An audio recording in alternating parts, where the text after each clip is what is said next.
2,00,000 ரூபா பணம் கொடுத்தாங்க. ஆனால் கொஞ்ச நாள் வெயிட் பண்ணுங்க, உங்களுக்கு கிச்சன் தேவையான கட்டில், மெத்து, ஃப்ரிட்ஜு எல்லாமே தரோம்னா அப்படின்னு சொன்னாங்க.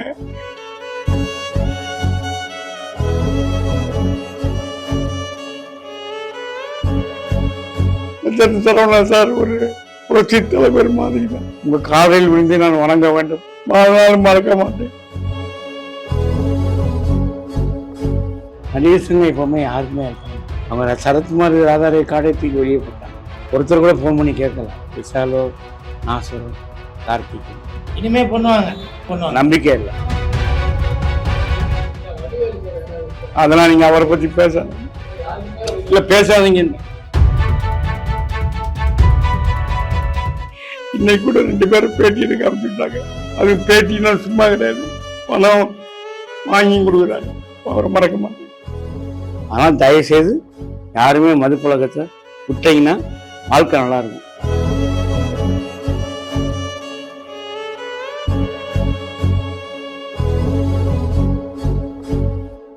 இன்று லெஜண்ட் ரசிகர் மன்றம் சார்பாக பாவா லட்சுமணன் ஐயா அவர்களுக்கு வீட்டு உபயோக பொருட்கள் அது எல்லாமே இன்னைக்கு ரசிகர் மன்றம் சார்பாக செயலாளர் சுதாகர் அவர்கள் கொடுத்திருக்காங்க. அதாவது கடந்த ஒரு சில நாட்களுக்கு முன் பாவா அவர்கள் தங்க இடம் இல்லாம ஒரு இடத்துல இருந்தாரு. அந்த தகவலை நான் லெஜண்ட் அவர்களிடம் சொன்ன உடனே அவருக்கு தேவையான எல்லா உதவிகளும் செய்யுங்க அப்படின்னு சொல்லி லெஜண்ட் அவர்கள் சொன்னாங்க. உடனே சுதாகரிடம் 2 லட்சம் ரூபாய் பணத்தை கொடுத்து பாவா லட்சுமணனுக்கு கொடுங்க. அது மட்டும் இல்ல, அவரு ஒரு வீட்டுக்கு போனவொன்ன அந்த வீட்டுக்கு தேவையான பொருட்கள், சமைக்கிற பொருட்கள் எல்லாமே கொடுங்க அப்படின்னு சொல்லி சொன்னாங்க. அதாவது அது கொடுத்து முடிச்சு கிட்டத்தட்ட 10 நாள் ஆகிப்போச்சு. லெஜண்ட் அவர்கள் சோசியல் மீடியால அவ்வளவா அவர் ஆக்டிவா இல்லை. ஆனால் அதை அவர் ஞாபகம் வச்சிருந்து அவர் வீடு மாறி போயிட்டாரா, அவருக்கு வீட்டுக்கு தேவையான பொருட்கள் எல்லாம் போய் சேர்ந்துருச்சா அப்படின்னு சொல்லி கேட்டுட்டு உடனே அவருக்கு தேவையான பொருட்கள்லாம் கொடுங்க அப்படின்னு சொல்லி நேத்து சொன்னாரு. இன்னைக்கு அதை வந்து செயல்படுத்தி காட்டிட்டாரு. அதுதான் லெஜண்ட் அவர்கள்.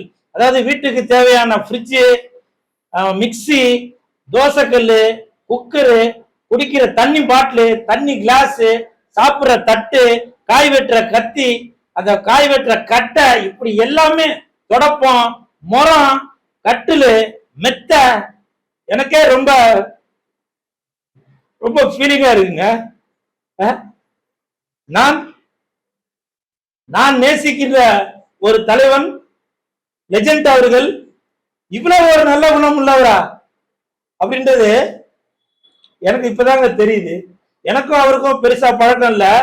இருந்தாலும் அவரோட வீடியோ, அவரோட செயல்பாடுகள்லாம் பார்க்கும்போது பாவா, நான் இதெல்லாம் சொன்னா அது நீங்க வந்து வேற மாதிரி பிரிச்சு சொல்லுவீங்க. இப்பவும் சொல்ற, புரட்சி தலைவர் எம்ஜிஆர் ஐயா அவர்கள் எப்படியோ அதே மாதிரி புரட்சி நாயகனாக இருக்கும் லெஜண்ட் அவர்கள் நீடூடி வாழணும். ஐயா, வாழ்த்த வயதில்லை, வணங்குகிறேன். நிறைய பேரு சொல்லிட்டு அதை செய்யாம போயிடுவாங்க. ஆனால் நீங்க சொன்னதையும் செஞ்சிருக்கீங்க, சொல்லாததையும் செஞ்சிருக்கீங்க. இந்த நேரத்துல ஒருவேளை நம்ம பாவா அவர்களுக்கு ஒரு திருமணம் நடந்திருந்தால் அவர்களுடைய மகனும் மகளும் மனைவியும் அவ்வளவு சந்தோஷப்பட்டிருப்பாங்க. அது மட்டும் இல்லைங்க, இவரு அன்னைக்கு போன்ல பேசும்போது ஒரு வார்த்தை சொன்னாரு. இல்ல குல் சுரேஷ், அன்னைக்கு நான் இருக்கிற இடத்தை தேடி வந்து லெஜண்ட் அவர்கள் 2 லட்சம் ரூபாய் பணம் கொடுத்துட்டு போனாங்க. இந்த பொருட்களை வாங்குவதற்கு நீங்க வர வேணாம், அந்த லெஜண்ட் ரசிகர் மன்றத்தில் உள்ள அந்த சுதாகரையும் அந்த ரசிகர் மன்ற ஆபீஸையும் நான் பார்க்கணும், அதோட காலடியை நான் தொட்டு கும்பிட்டுட்டு போனோம் அப்படின்னு சொன்னீங்க. இப்பவும் சொல்ற, இந்த மாதிரி ஒரு மனிதனுக்கா இந்த ஒரு நிலைமை? அந்த ரசிகர் மன்றம் எங்க இருக்கு நான் பார்க்கணும் அப்படின்னு சொன்னாருங்க. நான் அப்பவும் சொல்றேன், ஏங்க இது வந்து முதல் மாடி, நீங்க ஏறி வரணும். இல்ல, நான் ஒரு கோயிலுக்கு போனாக்க எப்படி படிக்கட்டுலாம் ஏறி போகணும், அதே மாதிரி அந்த கோயில, அந்த தெய்வம் இருக்கிற இடத்த, அந்த லெஜண்ட நான் பார்க்கணும் அப்படின்னு சொல்லி அவரே வந்தாரு. நீங்க நல்லா இருக்கணும் லெஜண்ட் ஐயா, இன்னமும் நீங்க பல கோடி மக்களுக்கு நீங்க உதவி செஞ்சுக்கிட்டே இருக்கணும். இப்பவும் நீங்க நிறைய செய்துட்டு இருக்கீங்க. எப்படி கல்வி கண் திறந்த காமராஜர் ஐயா அவர்கள் எப்படி மாணவர்களுக்கு உதவி செய்தாரோ அதே மாதிரி உங்களை நான் கல்வி கண் திறந்த காமராஜர் ஐயா அவர்கள் மறு உருவமா தான் பாக்குறேன். புரட்சி தலைவர் எம்ஜிஆர் ஐயா அவர்கள் ஏழைகளின் நலன் மட்டுமே கருத்தில் கொண்டாரோ அதே மாதிரிதான் இப்பவும் நீங்க புரட்சி தலைவராக என்னுடைய கண்ணுக்கு தெரிஞ்சிட்டு இருக்கீங்க. ஐயா புரட்சி நாயகனே, கண்டிப்பாக உங்களால் இந்த தமிழக மக்களுக்கு பல நன்மைகள் நீங்க செய்து கொண்டேதான் இருப்பீங்க. மறுபடியும் சொல்றேன், வாழ்த்த வயதில்லை, வணங்குகிறேன் வணங்குகிறேன். அதாவது நான் இவ்வளவு கஷ்டப்பட்ட கேள்விப்பட்டவனே, கூல் சுரேஷும் சுதாகரன் சுரேஷன் 2 லட்ச ரூபா பணம் கொடுத்தாங்க. அதில் கொஞ்ச நாள் வெயிட் பண்ணுங்க, உங்களுக்கு கிச்சன் தேவையான கட்டில் மெத்த ஃப்ரிட்ஜு எல்லாமே தரோம்னு அப்படின்னு சொன்னாங்க. அப்புறமே ஆனால் நீங்க இருங்க, உங்க அட்ரஸ் கொடுங்க அனுப்பிச்சு விட்டுருந்தாங்க. ஆனா எனக்கு இங்க ரசிக மன்றத்தை பார்க்கணும் அப்படின்னு சுரேஷ் சார் சொன்னேன். இது முதல் மாடி ஏடி ஓய்ங்களாம், எங்க பழனி மலைக்கு போன படிக்கட்டு ஏறுறோம்னாங்க. அதை மாதிரி ஏறி வந்துடும் சொல்லி வந்தேன். வந்துட்டு இந்த பாத்திர பண்டங்கள்லாம் கொடுத்தாங்க. ரசிக மன்றத்தை நான் என்றைக்கும் மறக்க மாட்டேன். சுதாகரனே, சுரேசனே, கூல் சுரேசனே, ஒரு லட்சத்து சரவணன் சார் ஒரு புரட்சி தலைவர் மாதிரி தான், வாழ்நாளும் மறக்க மாட்டேன். இது இல்லாம சுதாகரனை சொன்னாரு, ஆனா இது மட்டும் இல்லைண்ணே, உங்களுக்கு எப்போ கஷ்டம்னாலும் எனக்கு போன் பண்ணுங்க, உங்களுக்கு ஐயா உங்களுக்கு ஹெல்ப் பண்ண சொல்லியிருக்காரு. அதனால அவர் நீடி வாழ்க. அவர் வச்சிருக்க துணிக்கடை, பாத்திர கடை எல்லாமே நல்ல வியாபாரம் பெற்று இன்னும் தமிழ்நாடு பூரா இருக்கு, இந்தியா பூரா கடையை திறக்கணும்னு எல்லாம் நல்ல இறைவனை கேட்டுக்கொள்கிறேன். நன்றி, வணக்கம்.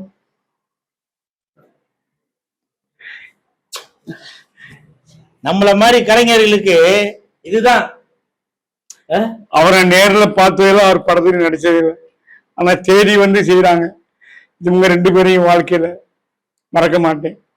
ஐயா, ஒரு நாள் உங்கள் நேரில் சந்திக்கிறேன், உங்க காதலில் விழுந்து நான் வணங்க வேண்டும் என்ற ஆசை இருக்கிறது. என்னைக்கு கூட்டி போறீங்க ஐயா? பாக்குறீங்க, நான் ஒரு வாரத்தை சொல்றேன், கூட்டி போய்ங்க. இப்ப தமிழ்நாட்டுல யாருமே செய்யாத உதவி அவர் செஞ்சிருக்காரு. நான் அவர்கிட்ட ஆசீர்வாதம் வாங்கணும். சொல்லுங்க சார், கூல் சுரேஷ் சார். கண்டிப்பாக லெஜண்ட் அவர்களை பார்ப்பதற்கு சுதாகர் அவர்கள் ஏற்பாடு பண்ணி தருவார். சுரேசனை ஏற்பாடு.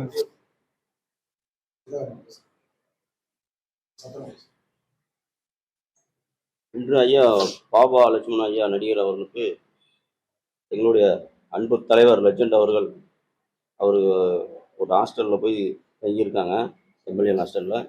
அவங்களுக்கு அங்கே கட்லு பெட்டு இந்த மாதிரி பாத்திரம் எல்லாமே கேட்டிருந்தாங்க. உடனே எங்களுடைய அன்பு தலைவர் லெஜண்ட் அவர்கள் உடனே கொடுங்க அப்படின்னு சொல்லி நான் கொடுக்கணும் தான் சொன்னோம். அவர் ஐயா பாபா லட்சுமண ஐயா சொல்லுவார், நானே உங்கள் ஆஃபீஸுக்கு வாங்கிக்கிறேன், நானே நேரில் வரேன், கண்டிப்பாக நானே வாங்கிக்கிறேன். இன்றைக்கி வந்தாங்க. இன்றைக்கி அவங்க எல்லாமே பாத்திரம், ஃப்ரிட்ஜு, அவங்களுக்கு வீட்டுக்கு தேவையான எல்லா பொருளுமே எங்களுடைய தலைவர் கொடுத்துருக்காங்க. அது மாதிரி அண்ணன் கூல் சுரேஷ் அண்ணனுடைய முயற்சியும் அவங்களும் சொல்லி உடனே இது பண்ணாங்க. எங்களுடைய செயலாளர் அண்ணன் சுரேஷ் அண்ணன் எல்லாம் சேர்ந்து தான் அவங்களுக்கு ஒரு பெரிய தலைவர்கிட்ட சொல்லி ஒரு பெரிய உதவி வாங்கி கொடுத்துருக்கோம். அதேமாதிரி அண்ணனுக்கு ஏற்கனவே ஒரு 2 லட்ச ரூபா உதவி பண்ணோம். உங்களுக்கு அது எப்படி உங்களுக்கு யூஸாக இருந்துச்சு? பண்ணோம். அப்படியே நீங்கள் கொடுத்த காசை பேங்க்ல போட்டேன். ஓகே. அதில் விளம்பரத்தை பார்த்து ரஜினிகாந்த் 1 லட்சம் கொடுத்துருக்காரு. மாதம் 10,000 தரேன். ஓகே. அதாவது நாங்கள் இவங்க 2 பேரும் 3 பேரும் என்னை பார்க்கும்போது நான் தரையில் படுத்துக்கிட்டேன். அதுக்கப்புறம் ஒரு சோபாவில் உட்காந்தேன், தூக்கம் தூங்கிட்டேன். எழுப்புனாங்க, நான் வெற்றி பண்ணி இப்படி படுத்து கிடக்குறீங்க, வேற வழி இல்லாம சாமானத்துக்கு வெளியே போட்டாங்க. இந்த கெஸ்ட் ஹவுஸ் நடத்துறவர் தான் இங்க படுத்துங்க, வீடு கிடைக்கிற வரைக்கும் 2 மாசம் அவர் தான் சோறு போட்டாரு. சரி ஐயா, நீங்க வந்து அழுகும்போது நமக்கு மன கஷ்டமா இருக்கு. ஏன்னா அன்பு தலைவருடைய குணம் என்னன்னா இல்லாதவர்களுக்கு உதவி பண்ணதுதான்.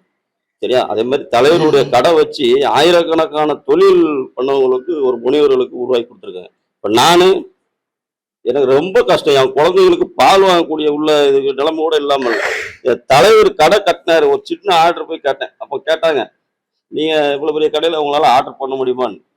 அப்போ எனக்கு ஒரு சின்ன ஆர்டர் கொடுத்தாங்க. இன்னைக்கு என் கடையில ஒரு 30 பேர், என் கம்பெனியில் 30 பேர் வேலை செய்தாங்க. அன்னைக்கு கொடுத்தது என் தலைவர். அதனால தலைவர் என் உயிர் வந்துட்டு என் மறக்க மாட்டேங்க. சொன்னே இல்லை, அதே தான். உங்களுக்கு அது மாதிரி எவ்வளவோ உதவி பண்ணியிருக்காங்க, யாரும் சொல்ல மாட்டாங்க. அவ்வளோ உதவி பண்ணியிருக்காங்க ஐயா. அதனால பாருங்க, ஐயாவுக்காண்டி நீங்க சொன்னீங்க ஐயா பார்க்கணும், கண்டிப்பா உங்களை கூப்பிட்டு போறேன். கண்டிப்பா. எம்எல்ஏ ஹாஸ்டல்ல தங்கிருக்கீங்களா? சாப்பாடு வசதி எல்லாம் சாப்பாடு கீழேயே கேண்டீன் இருக்கு. எனக்கு மாத்திரம் இந்த ராஜ்பவன் மினிஸ்டர் ஃப்ரீயாக கொடுக்க சொல்லிட்டாரு. எனக்கு வந்து கீழே வர முடியாதுன்னு சொல்லி மேலே கொண்டு வந்து கொடுத்துட்றாங்க. இப்போ என் நண்பர் ஜெய்சீலன் ஆர்ட் டைரக்டர் பக்கத்தில் அங்கே ஒரு கேண்டீன் வச்சுருக்காரு. 3 நாள் கழிச்சு உங்களுக்கு 3 வேளையும் உங்கள் ஹாஸ்டலுக்கே வந்துடும், பணம்லாம் கொடுத்துறாங்க அப்படின்னாங்க. மினிஸ்டர் இன்னைக்கு தான் வந்திருக்காரு, நாளைக்கு வந்து என்னை பார்க்க வர்றாரு. ஒரு 6 மாதம் இங்கே இருங்க, அப்புறம் ஹவுசிங் போர்டில் ஒரு வீடு சொந்தமாக வாங்கி தரோன்னு சொல்லியிருக்காரு.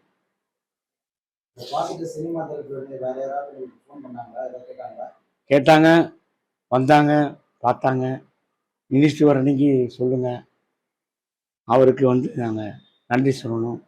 ரஜன் சரவணா சாருக்கும் நன்றி சொல்லணும்.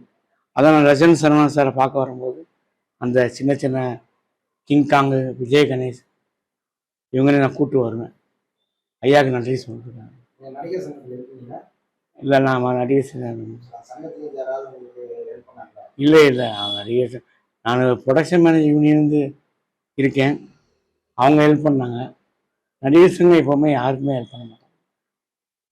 அவங்க சரத்குமார் ராதாரே காடை தூக்கி வெளியே போட்டாங்க. ஒருத்தர் கூட ஃபோன் பண்ணி கேட்கல. விஷாலோ, நாசரோ, கார்த்திகோ. இனிமே பண்ணுவாங்க, இனிமே பண்ணுவாங்க, நம்பிக்கை இல்லை. இல்ல பாவா, இனிமே பண்ணுவாங்க பாவா. நாசர் சாரும் சரி, கார்த்திக் சாரும் சரி, விஷால் சாரும் சரி, இனிமே பண்ணுவாங்க. மனம் தளராதீங்க. ஆஸ்பத்திரியில் இருக்கும்போது விஷால் சார் ரசிகர் மன்ற செயலாளர் வந்தார். உங்களுக்கு ஏதாவது பண உதவினா விஷால் சார் கொடுக்க சொல்லியிருக்காங்க. சார் இப்போதைக்கு எனக்கு பணம் இருக்கு, நான் தேவையில்லாமல் கேட்டுக்கிறேன்.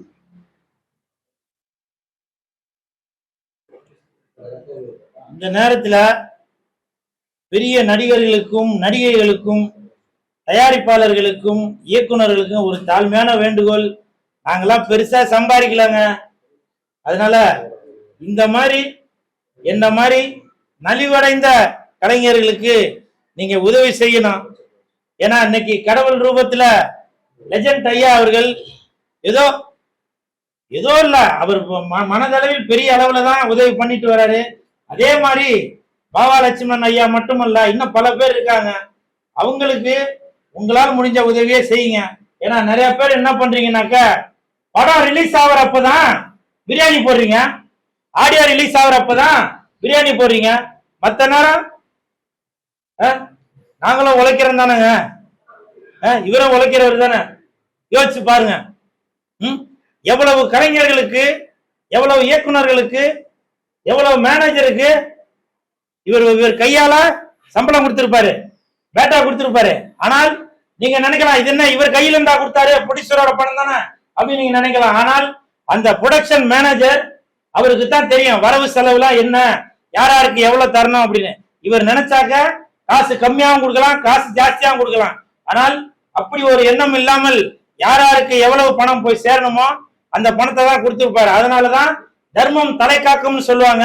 அந்த தலை காப்பது இன்னைக்கு லெஜண்ட் அவர்கள் மூலமாக இன்னைக்கு ஐயா வந்து நலமுடன் இருக்கிறார். வாங்க கோவிந்தரே சார், வாங்க.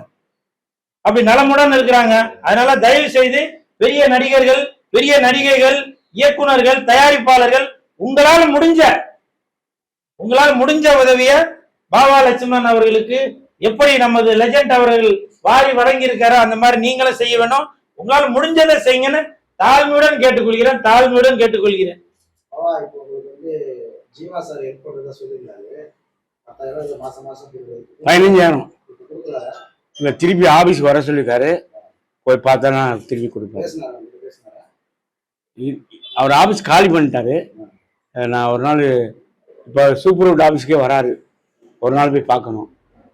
இவ்வளோ ஏற்பாடும் நம்ம கோவிந்தராஜ் அண்ணன் பிஆர்ஓ அவர் நிறைய யூடியூப் சேனலில் கொடுத்து தான் குழு சுரேசனை பார்த்துட்டு கோவிந்தராஜன் பேசிட்டு, ஆனால் இந்த மாதிரி ஐடியா இருக்குது, நானும் சுதாகர் சாரும் சுரேஷ் சாரும் வரணும் அப்படி வந்தாங்க. அப்போ அண்ணனும் கூட இருந்தாங்க. கோவிந்தராஜ் பிஆர்ஓ சாரை நான் இன்றைக்கும் மறக்க மாட்டேன். இன்னைக்கு கூட 2 பேரும் பேட்டி எடுக்க ஆரம்பிச்சுட்டாங்க. நான் இங்கே வந்துட்டேன். அது பேட்டினா சும்மா கிடையாது, பணம் வாங்கி கொடுக்குறாரு. அவரை மறக்க மாட்டேன். அதெல்லாம் நீங்க அவரை பத்தி பேசாதீங்க.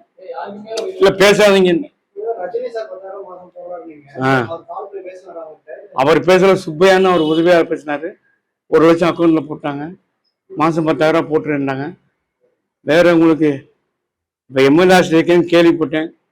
இந்த 10 ரூபா பேங்க்ல போட்டுங்க. சப்போஸ் இங்கேருந்து காலி பண்ணி ஏதாவது வீடுக்கு போறீங்கன்னா அந்த வாடகை தரேன்ட்டு இருக்காங்க. ரஜினி சாரை பார்க்கறது கேட்டிருக்கேன் நான். அவர் ஷூட்டிங் புதுப்படம் ஆரம்பிச்சிட்டாங்க, ஹஸ்பண்ட் மாதிரி.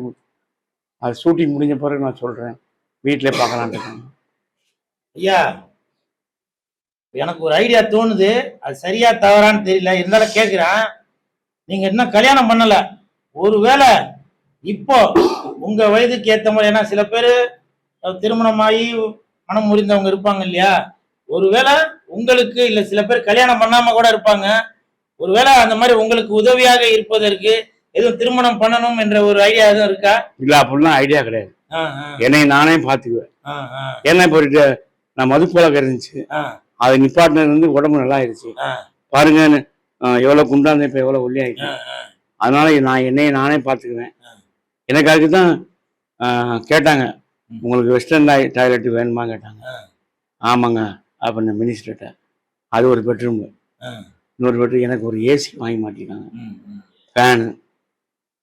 இவ்வளோ பெரிய இடத்துல கொடுத்துருக்காங்கன்னா சாதாரண விஷயம் கிடையாது.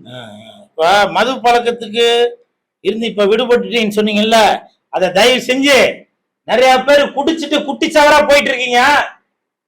தயவு செய்து மதுவால் சீரழிஞ்சு போயிடாதீங்க. அது அனுபவப்பட்டு இன்னைக்கு திருந்தி உங்க முன்னாடி இருக்கிறாரு. நீங்க அவங்களுக்கு புத்திமதி சொல்ற மாதிரி 4 வார்த்தை சொல்லுங்க. நான் வந்து தங்க இடம் இல்லாமல் ரோட்டில் படுத்து கிடந்த போது தமிழ் முதல்வர் சொல்லி ராஜ்மோகன் ஐயா வந்து வீடு கொடுத்தாங்க. முதல்ல எடுத்தோடனே உள்ளே போனோன்னு எங்கள் பிஆர் சொன்னாங்க, அவருக்கு இந்த வாடை பிடிக்காது ராஜ்மோகன் ஐயாவுக்கு, தயவுசெய்து சாப்பிட்றாங்க, சாப்பிட தெரிஞ்சால் உங்களை வெளியே பற்றிடுவாங்க, அப்புறம் நீ எங்கே போய் தங்குவீங்க அவருடா. அதனால் நீங்கள் மது பழக்கத்தை விட்டுருங்க, பொண்டாட்டி பிள்ளையை கரெக்டாக பாருங்கள். இப்போ நீங்கள் மது ரொம்ப இருந்தீங்கன்னா ஒய்ஃப் வந்து கோவிச்சுக்கிடுவாங்க, அப்புறம் டைவர்ஸ் கேட்பாங்க, பசங்க வந்து மதிக்க மாட்டாங்க. ஸ்கூலில் உள்ள பசங்களாம் வந்து இவங்க அப்பயும் பெரிய குடிகாரன் எல்லாம் கிண்டல் பண்ணுவாங்க. அதனால் தயவுசெய்து யாருமே மது பழக்கத்தை விட்டீங்கன்னா வாழ்க்கை நல்லாயிருக்கும். இது வரைக்கும் அழுதுகிட்டு இருந்தேன், இப்போ நான் சிரிச்சுக்கிட்டு இருந்தேன் ஃபோட்டோக்கு. காரணம் இந்த பொருட்கள்லாம் பார்த்தோன்னா மகிழ்ச்சி ஆகிப்போச்சு, அதனால் சந்தோஷத்தில் சிரிக்கிறேன். தயவுசெய்து லட்சன் சார் இந்த உதவி செய்யலைன்னா எனக்கு ரொம்ப கஷ்டமாக இருந்திருக்கும். நாங்கள் படுத்துக்கு இருந்ததை பார்த்தோன்னே சுரேஷ் சாரும் சுதாகர் சாரும் கூல் சுரேஷ் சார் பார்த்துட்டு என்னை தட்டி எழுப்புனாங்க. அசன் தூங்கிட்டேன். தட்டி எழுப்புனா எந்திரிச்ச உடனே உங்களுக்கு சரவணன் சார் 2 லட்சம் செக்கு கொடுத்துருக்காருன்னு கொடுத்தாங்க. கொஞ்சம் சந்தோஷமாக எந்திரிச்சு உட்காந்தேன்.